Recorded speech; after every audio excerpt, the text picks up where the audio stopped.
नमस्ते, आपका हार्दिक अभिनंदन, स्वागत एनालिटिका आयुर्वेदा यूट्यूब चैनल पर प्रोफेसर आनंद चौधरी के द्वारा। बात करते हैं फिर से एक बार सुप्रीम कोर्ट के, माननीय उच्चतम न्यायालय। जी हाँ, 2023 का वर्ष पूरी तरह से आयुर्वेद के लिए उच्चतम न्यायालय में, माननीय उच्चतम न्यायालय में बड़ा उतार चढ़ाव वाला रहा। The 2023 in the court of Honorable Supreme Court, in the different benches, there are the different judgments which are very far-sighting, which are very showing the impact on the moral of the Ayurvedic physicians as well as the policies for the Ayurveda.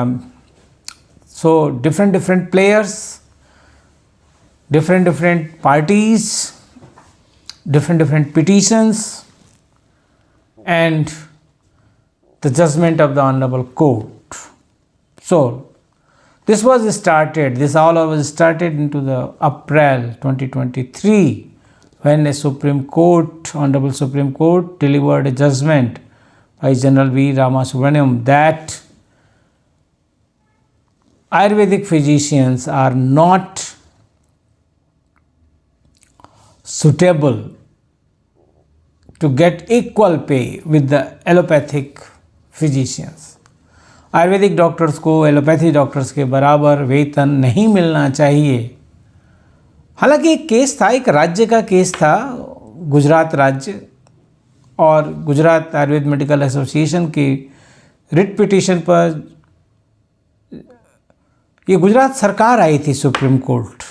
Gujarat Ayurveda medical association नहीं आया था। वो तो high court से जीत गए थे कि हमको इक्वल पे चाहिए और हाई कोर्ट ने कहा था कि आपको मिलना चाहिए।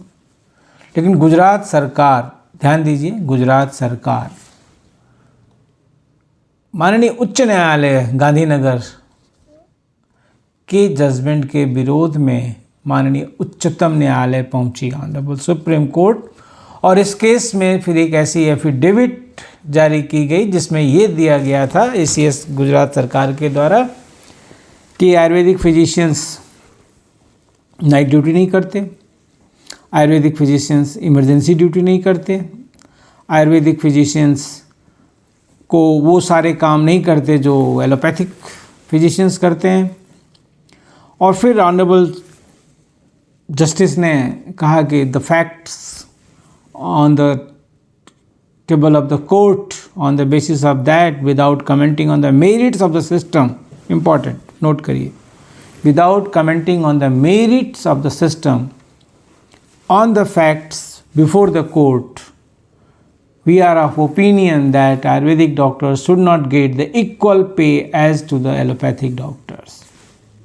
26 अप्रैल 2023 बहुत सदमा पहुंचा, बहुत ही ज़्यादा सदमा पहुंचा समस्त आयुर्वेदिक फ्रेटर्निटी को, क्योंकि एक तरफ, हर तरफ we are talking about the advancement of Ayurveda. We are talking about the globalization of the traditional medicines and with equal importance in the center of the establishment of in the same state that is the Gujarat GCTM, Global Center of the Traditional Medicine.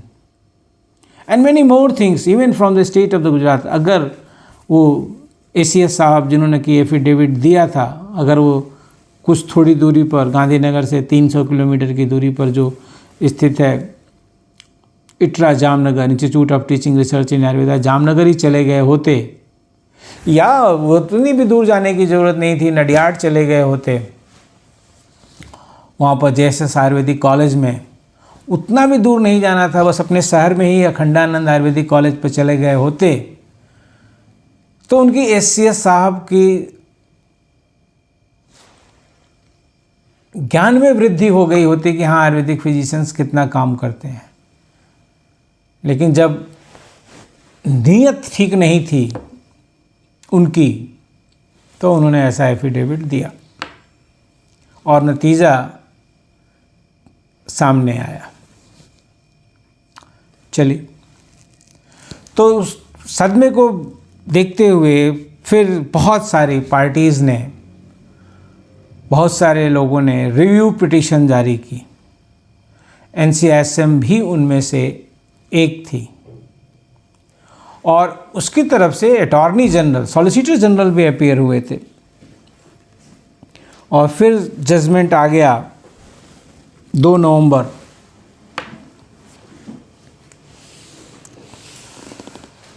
26 अप्रैल को judgement आया कि बराबरी नहीं है। 31 जुलाई को सारी petitions दाखिल की गई और उन पिटीशंस की सुनवाई के बाद फिर 2 नवंबर को जजमेंट आ गया कि there is no error in the previous judgment. क्योंकि 31 जुलाई को जब जस्टिस ऑनरेबल सुप्रीम कोर्ट में जस्टिस दीपांकर दत्ता की बेंच में ये मामला गया तो उन्होंने कहा कि वो जज साहब जिन्होंने कि निर्णय लिखा था वो रिटायर हो चुके हैं और एक जज साहब हैं। तो वो फिर उन्होंने CJI को रिफ़र किया। CJI ने, ऑनरेबल CJI ने उसको फिर एक दूसरे कोर्ट को अलॉट किया और उस कोर्ट ने कह दिया कि there is no error in the judgment, क्योंकि उसमें एक जज साहब जिन्होंने मुकदमा लिखा था, क्योंकि ऑनरेबल जस्टिस के किसी भी जजमेंट पर कोई कमेंट नहीं करना चाहिए। बेहतर तो यही होता है कि नाम ही न लिया जाए, तो इसलिए मैं भी नहीं ले रहा हूँ। जो लोग कि ऑन रोल हैं, अभी सुप्रीम कोर्ट में हैं, तो उन्होंने भी अपने ही उस डिफेंड किया अपने उस जजमेंट को जो उन्होंने 26 अप्रैल को दिया था।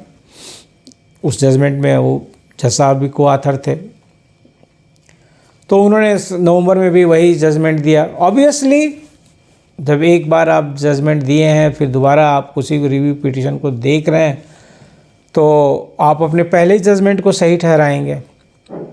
तो उन्होंने इसमें भी ये कहा कि नहीं साहब, बिल्कुल जजमेंट हमारा सही है और उसमें किसी भी सुधार की गुंजाइश नहीं है, उसको रिकॉल करने की गुंजाइश नहीं है और जो जजमेंट था वो सही है।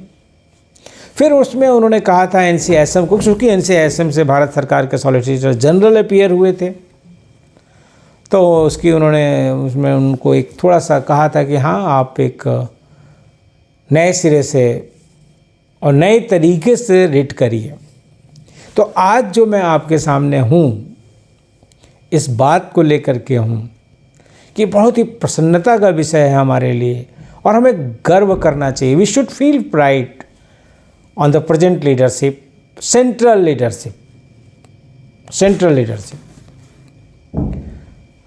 गुजरात सरकार की जो प्रेजेंट लीडरशिप रही, जिस ACS साहब ने काम किया या जो भी हुआ, जैसे भी हुआ, वो एक अलग इशू आता है और शायद उसका केयर लिया गया है NCISM के द्वारा, national commission of Indian system of medicine, Indian systems of medicine.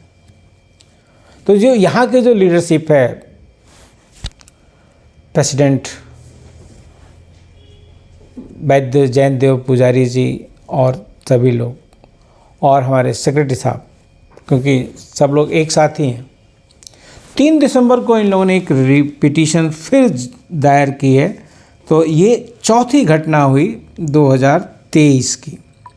तो इसलिए मैं बोल रहा हूँ दोस्तों कि 2023 ऑनरेबल सुप्रीम कोर्ट में लगातार उतार चढ़ाव वाला रहा आयुर्वेद के दृष्टिकोण से।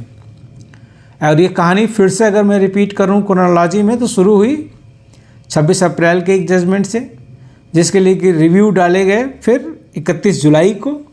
फिर 31 जुलाई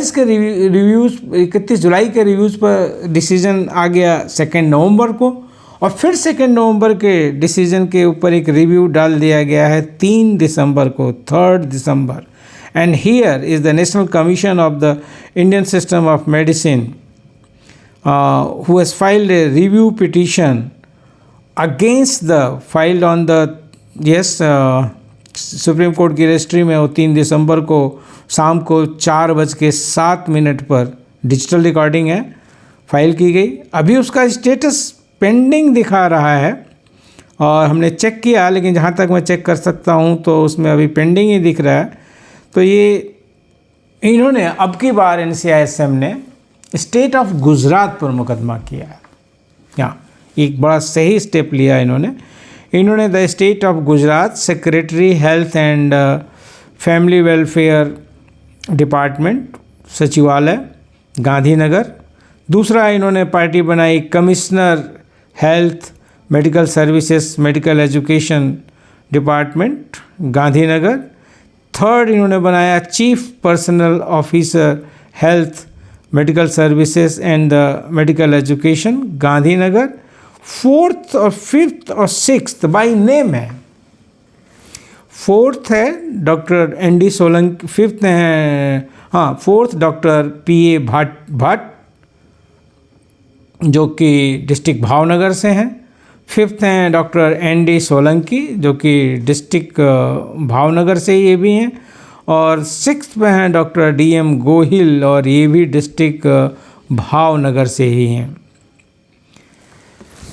तो इम्पॉर्टेंट क्या है यहाँ पर फ्रेंड्स? इम्पॉर्टेंट ये है कि NCSM ने बहुत ही अप्रिसिएबल काम किया कि उन्होंने सीधे गुजरात गवर्नमेंट के ऊपर ये मुकदमा किया, रिव्यू पिटीशन डाली है।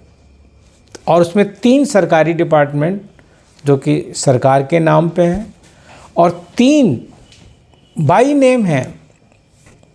तो आप में से जो भी थोड़ा सा इस लीगल चीज़ों को समझते हैं वो समझेंगे कि जब मुकदमा कोई भी पद के नाम से होता है तो जो भी व्यक्ति उस पद पे आसीन होता है वो उस केस को लुक आफ्टर करता है।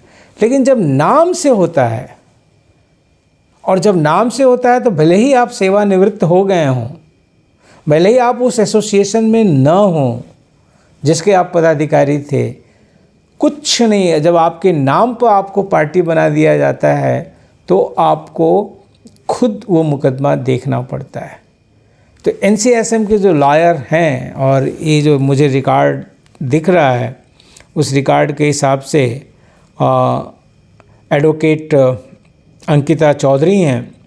तो इन्होंने ही विचार विमर्श हुआ होगा। तो इन 3 लोगों का बाई नेम है doctor P.A. Bhatt, doctor ND. Solanki और डॉक्टर D.M. गोहिल और 3 गुजरात सरकार के सरकारी डिपार्टमेंट जिन्होंने कि ये एफिडेविट्स दी होंगी पक्का।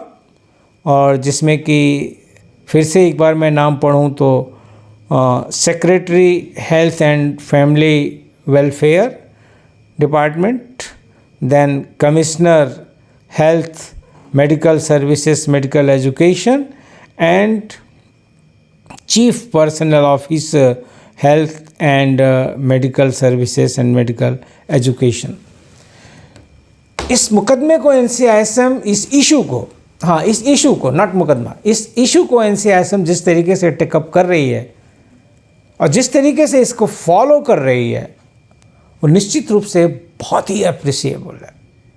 आप सबका NCSM के सभी पदाधिकारियों का और स्पेशली प्रेसिडेंट या चेयरमैन वैद्य जैन देव पुजारी जी का हार्दिक आभार। और आप सबको बहुत बहुत शुभकामनाएं, पूरी टीम को, doctor Rakesh Sharma ji, professor B.S. प्रसाद, प्रोफेसर रघुराम भट्ट और जो भी सब टीम है NCSM की, सभी लोग। क्योंकि जिस तरह से आप लोग इस इशू को लेके चल रहे हैं कि नहीं हमें बराबरी का दर्जा है, और बराबरी का दर्जा हमें 1977 में ही मिल गया था। अब इस समय क्या ऐसी आवश्यकता पड़ी गवर्नमेंट ऑफ गुजरात को कि उसने पूरी कहानी को ही उल्टा करने की कोशिश की? अब गवर्नमेंट ऑफ गुजरात को बरी नहीं किया जा सकता।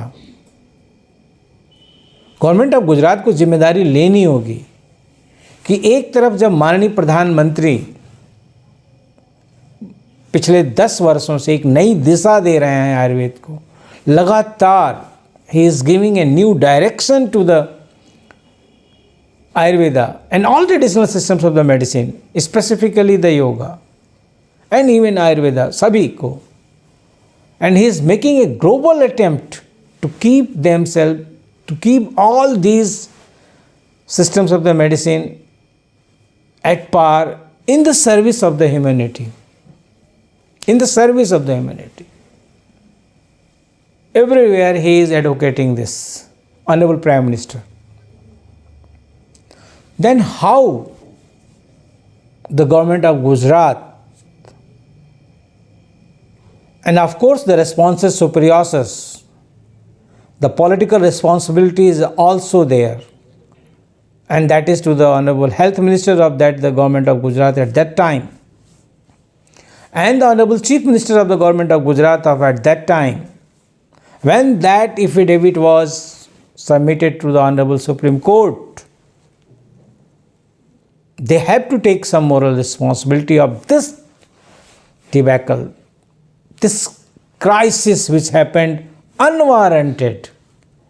Everything is going on smooth, everything is very much progressive, but that one affidavit has shaken the whole system and the whole moral of every scholar.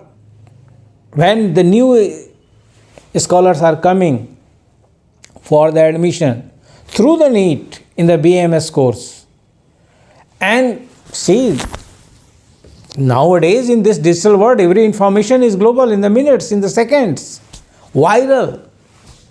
So they are knowing it and they are asking to us, when you are saying that Ayurveda has potency, why the Honorable Supreme Court have given this kind of the judgment ki we are not equal?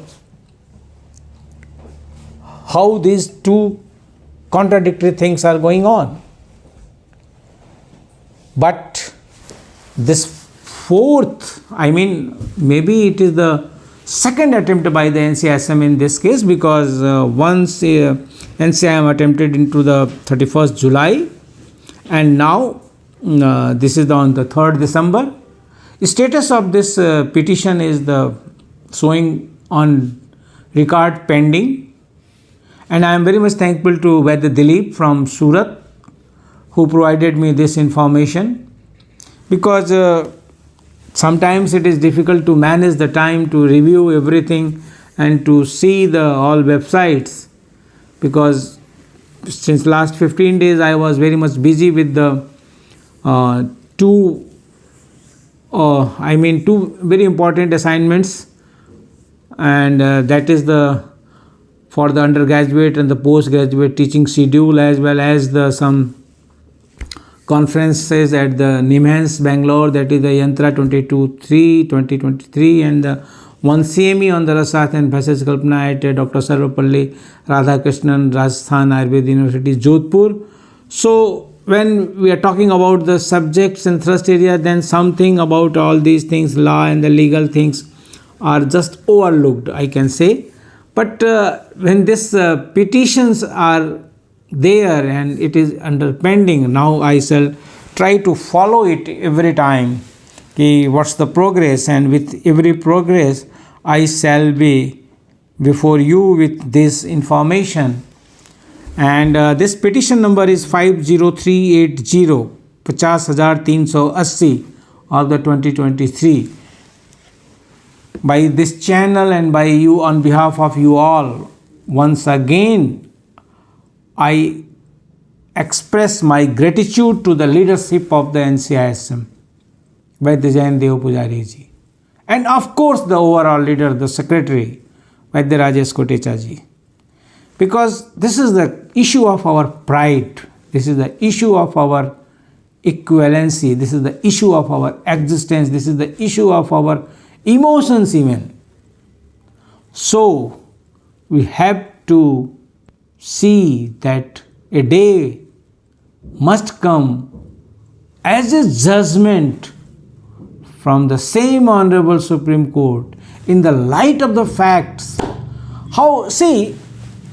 Just 2 days back, on the first foundation day of the All India Institute of Ayurveda, Goa, there is a good press release by the Ministry of Ayush claiming many glorifying and the substantial evidence, with the substance, not only glorifying stories, but with the substantial evidences that Ayurveda is working.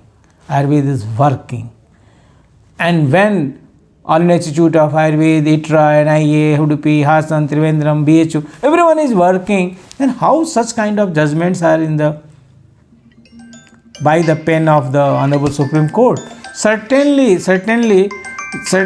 there is the only one thing, and that only one thing is lack of information, lack of facts which has not been submitted before the Honorable Supreme Court for the consideration. And now this is going to be happened by the NCSM, and certainly we hope and we believe that judgment will be a judgment once again in the interest of the nation, in the interest of the humanity, and certainly in the interest of our traditional knowledge and in the interest of all Ayurvedists. Thank you. फिर बात करेंगे। अभी एक और मुद्दा बहुत तेज चल रहा है। माननीय गृह मंत्री जी ने जो बयान दिया है लोकसभा में कि डॉक्टर्स को आपराधिक मुकदमे से मुक्ति रहेगी, लेकिन इसमें अभी कुछ कंट्रोवर्सीज भी आ रही हैं। उसको अभी तथ्य इकट्ठा कर रहे हैं। हो सकता है कि कल लाइव ही इस पर हों। धन्यवाद, मिलते हैं, नमस्कार। NCSM को बहुत बहुत शुभकामनाएं। Thank you.